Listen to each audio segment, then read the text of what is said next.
All right, here we go. Brand new Flyers Daily for the 25th of January, 2025. Flyers Daily, as always, presented by Ticketmaster. Make more memories live. Flyers back in action tonight. Back on the road. A 4-game homestand wrapped up on Tuesday. Flyers went 1-3 on the homestand.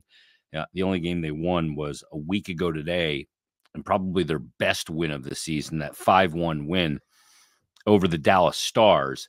But now they find themselves trying to stop a skid, and they'll look to do that 3-game skid tonight in Detroit. They've split with Detroit so far this season, and the 2 games they've played against Detroit couldn't have been any different. A 1-0 win against Detroit. That was a Sam Ersson shutout, and a 7-6 loss in overtime against Detroit. So it's been 2 polar opposite games. Remember that second one, the Flyers got down 5-1 after 1 period of play, battled all the way back, but ultimately ended up losing the game in overtime, did get a point out of it. Flyers come into the game still sitting in the second spot of the Metropolitan Division of the Eastern Conference, 1 point up on the third place Carolina Hurricanes. Canes do have 3 games in hand, though, so potentially 6 points. Flyers 5 points up on the Devils and Islanders, 6 points up on the Caps, and sitting 8 points up on the Pittsburgh Penguins, who hold down the 7th spot in the division. Detroit comes into the game sitting now in the 6th spot in the Atlantic Division of the Eastern Conference. 47 games played, 47 games played, 24-18-5, 53 points. They're 7-2-1 in their last 10. They did lose their last one and are plus 10 in goal differential on the season. Not saying to win this game, it's got to be like the first game against Detroit where the Flyers won 1-0, but it certainly doesn't need to be like the second game where they got a point out of it and ended up losing 7-6. So somewhere they got to meet in the middle of those 2 games. And boy, this is just some more meaningful hockey, these 2 games before the All-Star break, and then a ton of meaningful hockey after, with a slightly different dynamic in the goal crease. Sam Ersson's going to be the guy right now. Flyers do only have 3 back-to-backs the remainder of this season. That's a good thing. I'm not sure how long Carter Hart's going to be out for, or exactly how the situation is going to play out, but they only have 3 back-to-backs. So Sam Ersson is likely to get a very heavy workload.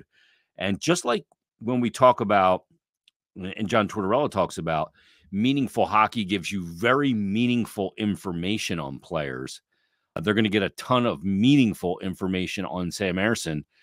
The pressure that comes from being the number 1 and a guy that's going to have to play the bulk of the games, what does that do to a player? What does that do to a goaltender?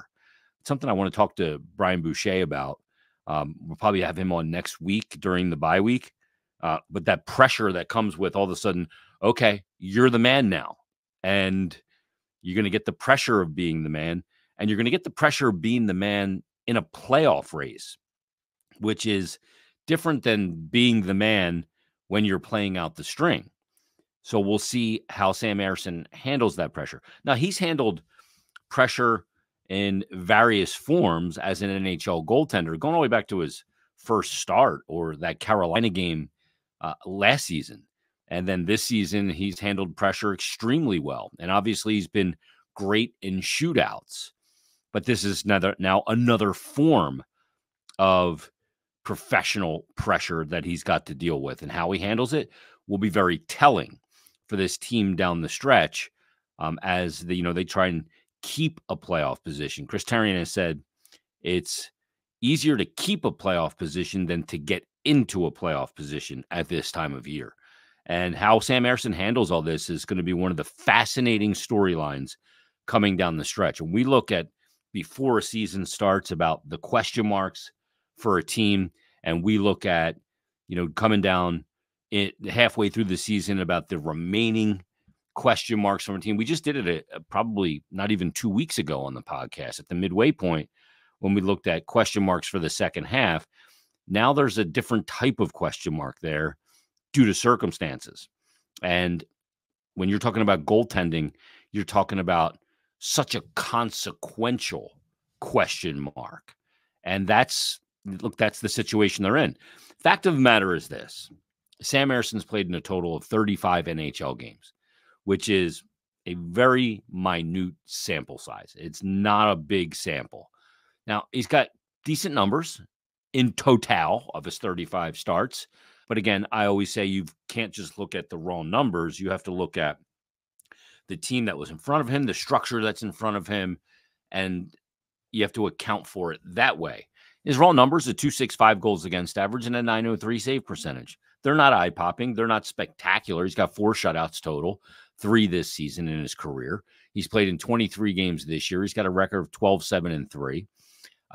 And a 2.44 goals against average and a 905 save percentage. And like that last game that he played on Tuesday night against the Tampa Bay Lightning, goals or save percentage in that game under 800. But you look at the 4 goals that he allowed, and I don't know that he was going to stop any of those. They were such high quality scoring chances. So the raw numbers maybe don't tell the story completely. Some people say, well, the numbers are what the numbers are. You're a goalie. Your job's to stop the puck. Well, it's not that simple. And, you look at the situation coming down the stretch here. This is a high pressure situation now for Sam Ersson. And ultimately what you want to know is when the bleep hits the fan, how does such a consequential position like goaltender, how does it react? You always want to know that when it really hits the fan, that guy is cool, calm, and collected. And that's a really important position. I think there's 3 elements of a hockey team that when things get really tense, these 3 elements need to stay really calm. First and foremost, coaching. If there's panic on the bench, then everybody else will panic. I thought last year in the conference final that Carolina with Rod Brind'Amour talked about this. I thought he got a little too panicked, and I thought it ran through his team. Now, a coach can be animated and can be demonstrative on the bench. That's not panic, but a coach can't panic.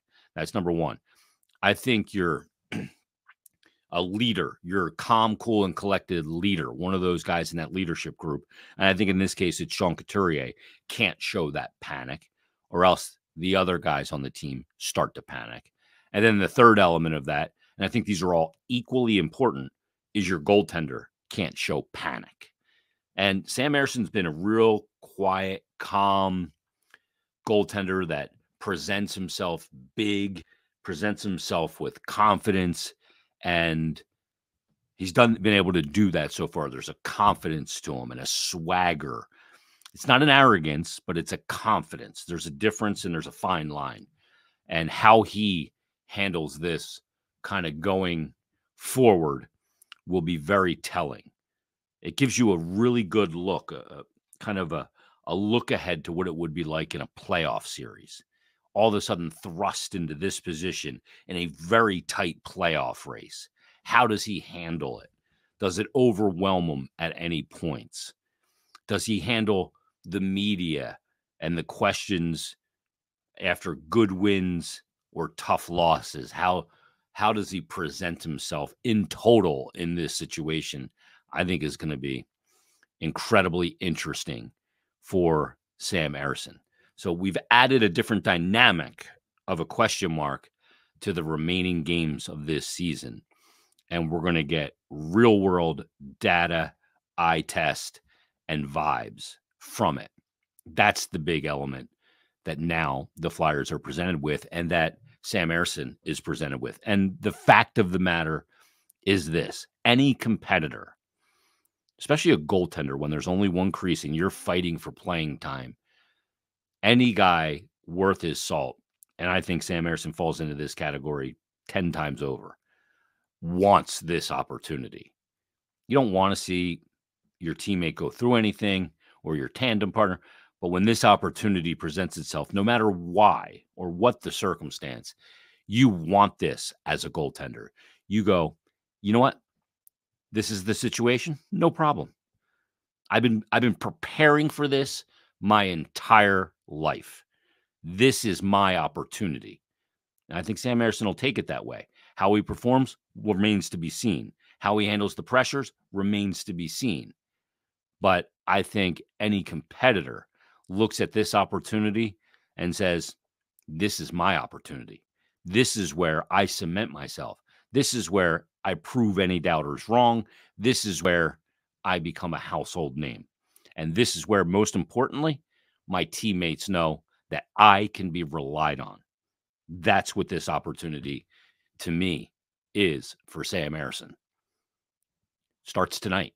I guess it technically started on Tuesday, but in earnest, it starts tonight. Flyers in Detroit. That's where it really begins.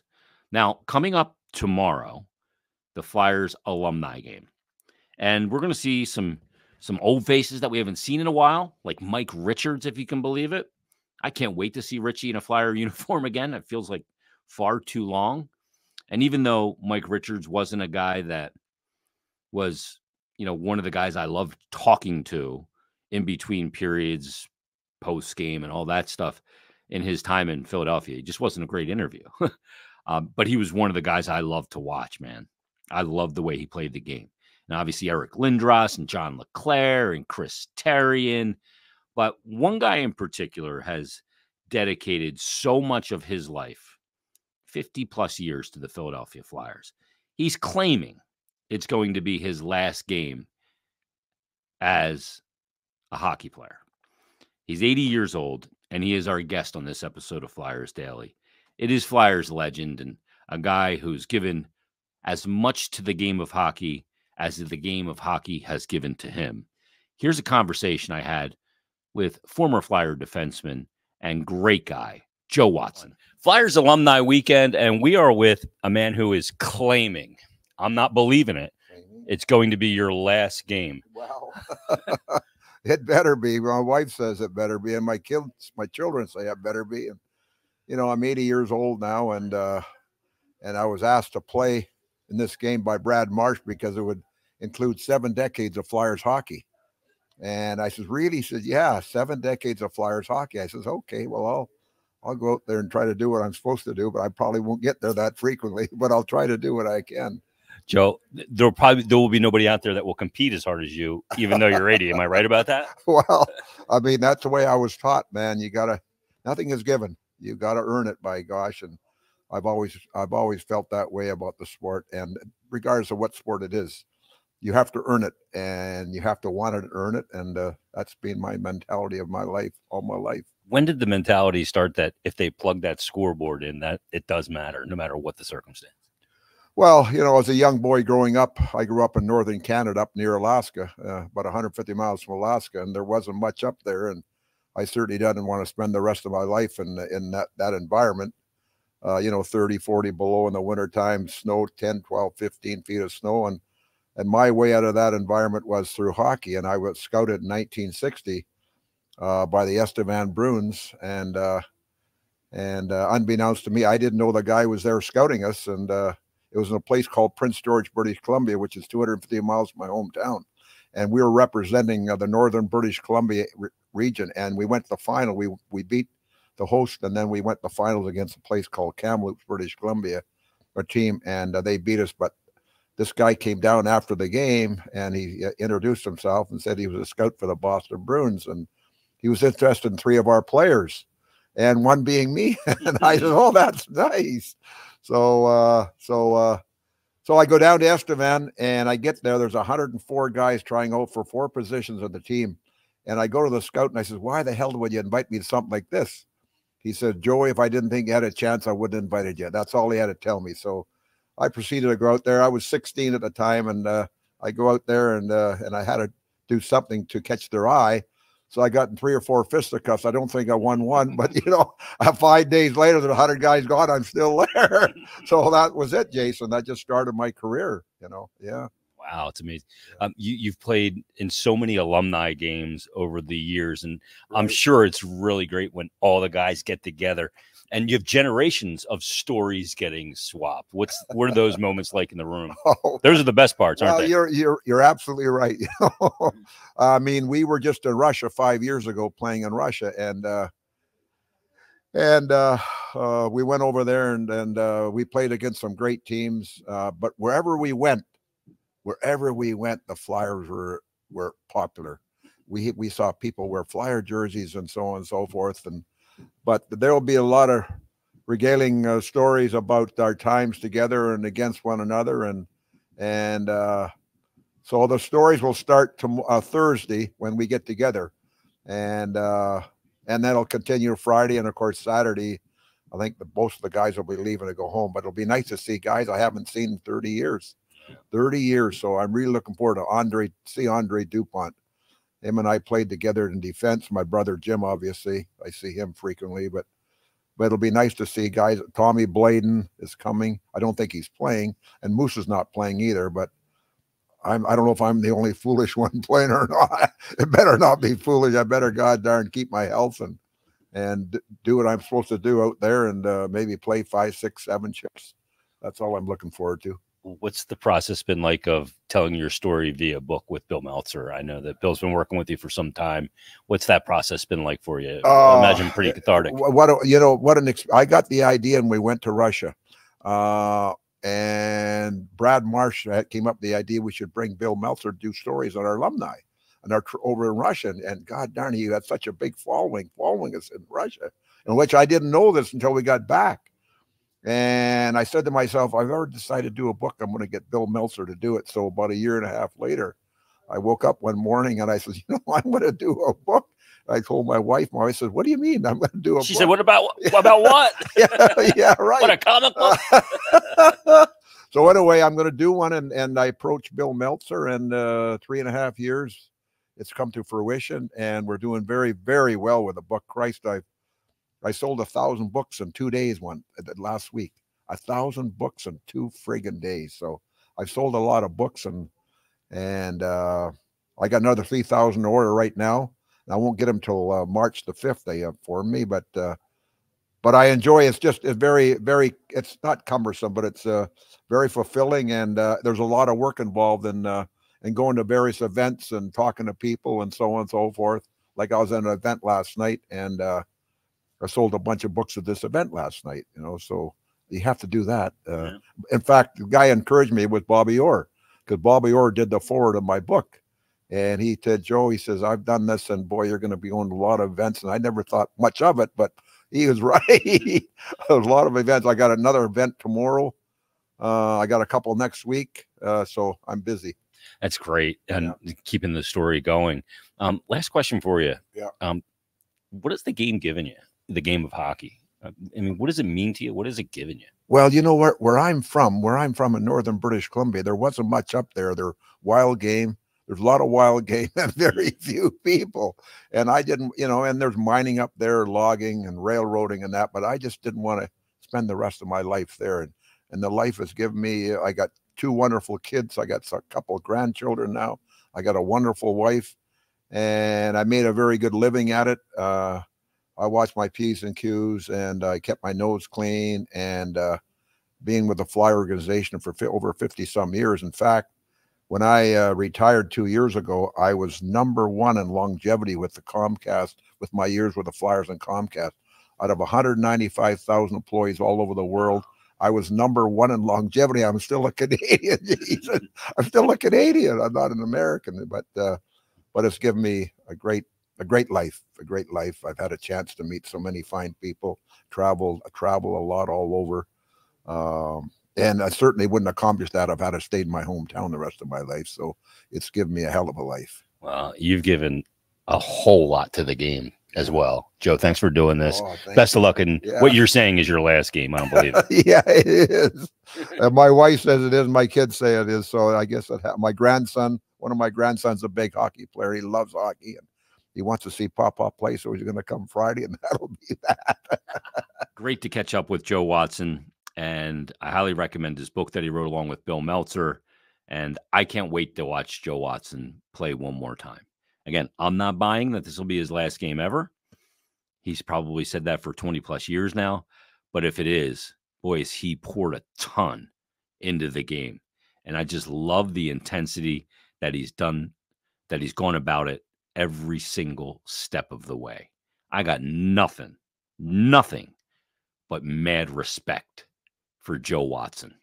Can't wait to watch him in the Flyers alumni coming up tomorrow. All right, we'll break down Flyers Red Wings tomorrow. And we got a busy weekend. Alumni game coming up tomorrow night. We've got Flyers Bruins Saturday. So join us tomorrow on a brand new Flyers Daily.